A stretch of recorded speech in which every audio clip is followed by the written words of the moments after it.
ஸ்ரீமதே ராமானுஜாய நமஹ.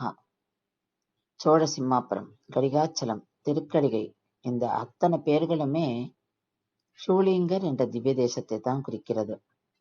இங்க இருக்கும் மூலவர் யோக நரசிம்மர். அதாவது இங்க 2 மலை இருக்கு. பெரிய மலை, சுமார் 500 அடி உயரம் உள்ள மலை மேல இருக்க பெருமாள் மூலவர் யோக நரசிம்மர், தாயார் அமிர்தவல்லி தாயார்.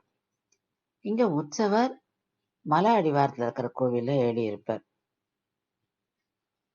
உற்சவ காலங்கள்ல உற்சவமூர்த்தி ஸ்ரீ பக்தோசித பெருமாளை தக்கான்பாளையத்துல இருக்கும் கோவில்லேருந்து மலைக்கு ஏழை பண்ணுவா. மாலையில உற்சவம் முடிஞ்சதுக்கு அப்புறம் திரும்பியும் உற்சவமூர்த்தியை மலை அடிவாரத்துக்கு ஏழை பண்ணிடுவா. இங்க சித்திர பிரம்மோற்சவம், ஆவணி பவித்ரோத்சவம்லாம் மிக முக்கியமான உற்சவங்கள். மிக்கானை மறையாய் விரிந்த விளக்கை என்னுள் பொக்கானை புகழ் சேர்பொழிகின்ற பொன்மலையை தக்கானை கடிகை தடங்கொண்டின் மிசை இருந்த அக்கார கனியை அடைந்துய்ந்து போனேனே. இது திருமங்கை ஆழ்வார் பாசுரம். அடுத்த வீடியோல இன்னொரு கோவிலை சேவிக்கலாம். ஸ்ரீமதே ராமானுஜாய நமஹ.